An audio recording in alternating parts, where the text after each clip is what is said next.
BBC বাংলার অধিবেশন প্রবাহতে আপনাদের স্বাগত। আজ আপনাদের সাথে লন্ডন স্টুডিও থেকে আছি মানসী বড়ুয়া, আর ঢাকায় আমার সাথে থাকছেন আকবর হোসেন। বাংলাদেশের সর্বশেষ গুরুত্বপূর্ণ আপডেট সংবাদে আপনাকে স্বাগত। শুরুতেই সংবাদ শিরোনাম, পরে বিস্তারিত।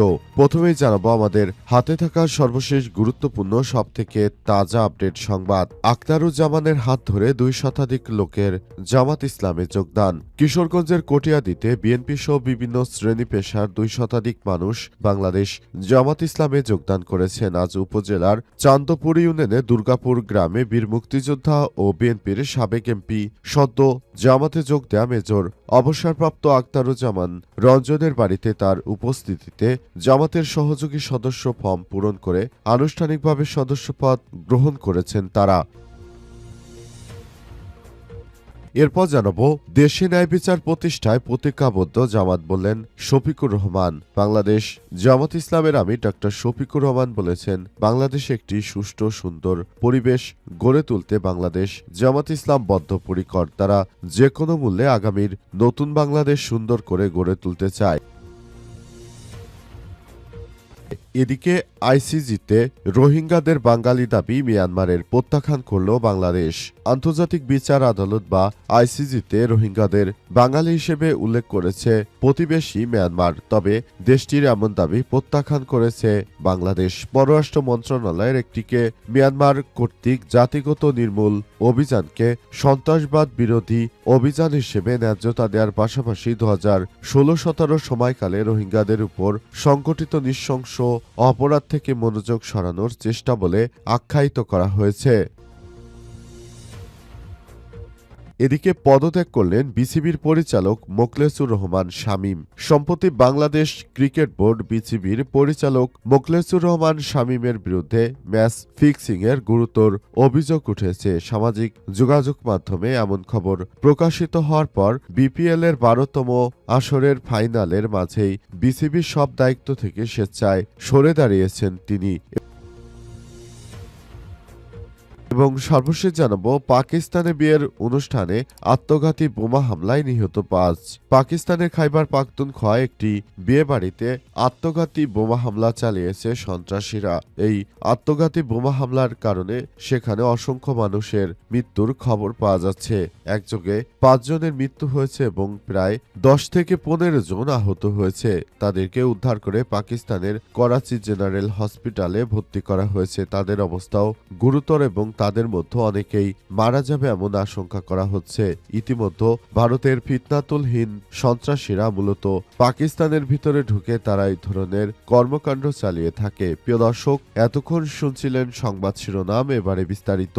তবে তার আগে বন্ধুরা অনুরোধ থাকবে এই সংবাদটিতে একটি লাইক দিন। এই চ্যানেলে আপনি নতুন হয়ে থাকলে আমাদের সংবাদটি দেখতে দেখতে চ্যানেলটি সাবস্ক্রাইব করে রাখুন। কমেন্ট করে বন্ধুরা আপনার মূল্যবান মতামত জানিয়ে দিন আপনি বিশ্বের কোন দেশ থেকে বা বাংলাদেশের কোন স্থান থেকে আমাদের সংবাদটি দেখছেন এবং শুনছেন। আর বন্ধুরা, গাজা যুদ্ধে আপনি যদি নিরীহ ফিলিস্তিনিদের ভালোবেসে থাকেন, কমেন্টে ইয়েস লিখে পুরো বিশ্বকে জানিয়ে দিন। সংবাদটি দেখতেই থাকুন, এবারে বিস্তারিত। আখতারুজ্জামানের হাত ধরে 2 শতাধিক লোকের জামাত ইসলামে যোগদান। কিশোরগঞ্জের কটিয়াদীতে বিএনপি সহ বিভিন্ন শ্রেণী পেশার অন্তত 2 শতাধিক মানুষ বাংলাদেশ জামাত ইসলামীতে যোগদান করেছে। শুক্রবার 23 জানুয়ারি উপজেলার চাঁদপুর ইউনিয়নের দুর্গাপুর গ্রামে বীর মুক্তিযোদ্ধা ও বিএনপির সাবেক এমপি সদ্য জামাতে যোগ দেয়া মেজর অবসরপ্রাপ্ত আখতারুজ্জামান রঞ্জনের বাড়িতে তার উপস্থিতিতে জামাতের সহযোগী সদস্য ফর্ম পূরণ করে আনুষ্ঠানিকভাবে সদস্যপদ গ্রহণ করেছেন তারা। জানা গেছে 13 ডিসেম্বর বাংলাদেশ জামাত ইসলামের আমির ডক্টর শফিকুর রহমানের সঙ্গে সাক্ষাৎ করেন সাবেক এমপি ও বীর মুক্তিযোদ্ধা মেজর অবসরপ্রাপ্ত আখতারুজ্জামান রঞ্জন। এরপর থেকে স্থানীয় এলাকা এবং ঢাকায় জামাতের বিভিন্ন কর্মসূচি ও অনুষ্ঠানে নিয়মিত অংশগ্রহণ করে বক্তব্য দিয়ে আসছেন। পাশাপাশি তিনি কিশোরগঞ্জ 2 কটিয়াদী পাকুন্দিয়া আসনে জামাতের মনোনীত 10 দলীয় জোটের প্রার্থীর পক্ষে নির্বাচনী প্রচারণায় সক্রিয় অংশগ্রহণ করেন। এর আগে গত বৃহস্পতিবার ঢাকা ঢাকা ১১ আসনে জামাত ইসলামের প্রার্থীদের পক্ষে আয়োজিত নির্বাচনী জনসভায় বক্তব্য দেন মেজর আখতারুজ্জামান। একই সঙ্গে নিজ এলাকায় তিনি নেতাকর্মী ও সমর্থকদের জামাত ইসলামীতে যোগদানের আহ্বান জানান এবং তার আহ্বানে সাড়া দিয়ে কটিয়াদী উপজেলার বিভিন্ন এলাকা থেকে বিএনপি সহ সুশীল সমাজের প্রতিনিধি, বিভিন্ন পেশাজীবী ব্যবসায়ী, সাবেক ইউপি সদস্য, ২ জন সনাতন ধর্মাবলম্বী ব্যক্তিসহ ২ শতাধিক লোক জামাত ইসলামে যোগদান করেন। দেশে ন্যায় বিচার প্রতিষ্ঠায় প্রতিজ্ঞাবদ্ধ জামাত ইসলাম, বলেন শফিকুর রহমান। আসন্ন ত্রয়োদশ জাতীয় সংসদ নির্বাচনে রাষ্ট্রের দায়িত্ব পেলে দেশে ন্যায় বিচার প্রতিষ্ঠা করা হবে বলে জানিয়েছে বাংলাদেশ জামাত ইসলামের আমির ডাক্তার শফিকুর রহমান। শনিবার ২৪শে জানুয়ারি সকালে রংপুরের পীরগঞ্জের বাবনপুর গ্রামে ২৪শের গণ অভ্যুত্থানে প্রথম শহীদ আবু সাইদের কবর জিয়ারত শেষে সাংবাদিকদের এসব কথা জানিয়েছেন তিনি। কবর জিয়ারতের সময় শহীদ আবু সাইদের বাবা মকবুল হোসেন জামাতের আমিরের পাশেই ছিলেন। এ সময় এক আবেগঘন পরিবেশের সৃষ্টি হয়। মোনাজাতে জামাতের আমির মহান আল্লাহ পাকের দরবারে ফরিয়াদ করেন, হে আল্লাহ, জুলাই আন্দোলনে যারা অন্যায়ের বিরুদ্ধে, বৈষম্য ও আধিপত্যবাদের বিরুদ্ধে এবং ন্যায়ের পক্ষে জীবন দিয়েছে, তুমি তাদের শহীদ হিসেবে কবুল করো। তিনি আরও জানান, আবু সাইদের রেখে যা দায়িত্ব পালন করার তৌফিক আমাদের দান করো। আমরা অঙ্গীকার করছি তাদের স্বপ্ন ও দাবির পূর্ণ বাস্তবায়ন করব। হে আল্লাহ, তুমি বাংলাদেশের ঘরে ঘরে এমন বিপ্লবী যুবক তৈরি করে দাও যারা ঈমান ও জাতির পাহারাদার হবে এবং দেশের জন্য জীবন দিতে প্রস্তুত থাকবে।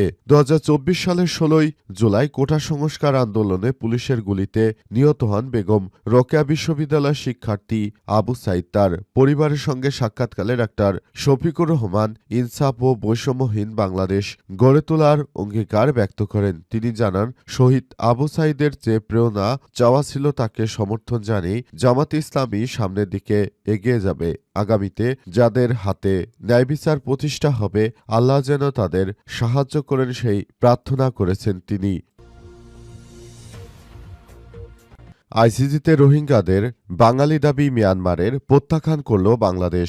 আন্তর্জাতিক বিচার আদালত আইসিজিতে রোহিঙ্গাদের বাঙালি হিসেবে উল্লেখ করেছে প্রতিবেশী মিয়ানমার। তবে দেশটির এমন দাবি প্রত্যাখ্যান করেছে বাংলাদেশ। পররাষ্ট্র মন্ত্রণালয় এটিকে মিয়ানমারের কর্তৃক ব্যক্তিগত নির্মূল অভিযানকে সন্ত্রাস বিরোধী অভিযান হিসেবে ন্যায্যতা দেওয়ার পাশাপাশি ২০১৬-১৭ সময়কালে রোহিঙ্গাদের উপর সংগঠিত নৃশংস অপরাধ থেকে মনোযোগ সরানোর চেষ্টা বলে আখ্যায়িত করেছে। শুক্রবার ২৩শে জানুয়ারি পররাষ্ট্র মন্ত্রণালয়ের এক বিবৃতিতে বলা হয়েছে, আইসিজিতে মিয়ানমার কর্তৃক সাম্প্রতিক আবেদনের প্রতি বাংলাদেশ গুরুতর আপত্তি জানিয়েছে, যেখানে অবৈধ অভিবাসনের প্রত্যাখ্যানের এবং অভ্যন্তরীণ নিরাপত্তা হুমকিকে আরও শক্তিশালী করার জন্য রোহিঙ্গাদের বাঙালি হিসেবে উল্লেখ করা হয়েছে। এতে আরও বলা হয়েছে, রোহিঙ্গারা একটি স্বতন্ত্র জাতিগত গোষ্ঠী যা ১৭৮৫ সালে বর্মন রাজ্যের অংশ হওয়ার আগেও আরাকানের শতাব্দী ধরে বিকশিত হয়েছিল।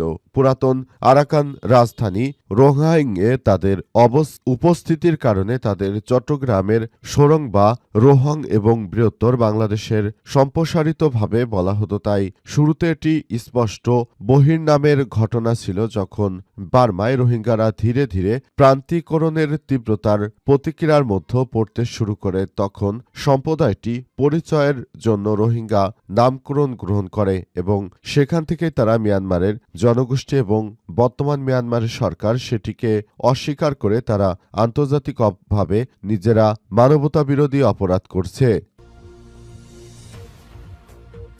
পদত্যাগ করলেন বিসিবির পরিচালক মোখলেছুর রহমান শামীম। সম্প্রতি বাংলাদেশ ক্রিকেট বোর্ড বিসিবির পরিচালক মোখলেছুর রহমান শামীমের বিরুদ্ধে ম্যাচ ফিক্সিংয়ের গুরুতর অভিযোগ উঠেছে। সামাজিক যোগাযোগ মাধ্যমে এমন খবর প্রকাশিত হওয়ার পর বিপিএলের ১২তম আসরে ফাইনালের মাঝেই বিসিবির সব দায়িত্ব থেকে স্বেচ্ছায় সরে দাঁড়িয়েছেন তিনি। আজ নিজের ফেসবুক আইডিতে এক পোস্টে মোখলেছুর রহমান শামীম তার বিসিবি পরিচালক এবং অডিট কমিটির চেয়ারম্যান সহ সকল দায়িত্ব থেকে অব্যাহতি নেয়ার কথা জানিয়েছেন। মূলত ফিক্সিংয়ের অভিযোগে স্বাধীন তদন্তের স্বার্থে দায়িত্ব থেকে সরে দাঁড়ানোর সিদ্ধান্ত নিয়েছেন তিনি। ফেসবুক পোস্টে শামীম লিখেন, সম্প্রতির সময়ে আমার বিরুদ্ধে ওঠা অভিযোগের পরিপ্রেক্ষিতে Bangladesh cricket board audit chairman সহ আমাদের সব দায়িত্ব থেকে স্বেচ্ছায় সরে দাঁড়ানোর সিদ্ধান্ত ছিনিয়ে যে সম্পূর্ণ নিরপেক্ষ, স্বচ্ছ ও গ্রহণযোগ্যতা নিশ্চিত করা যায়, এটি কোনোভাবেই দায়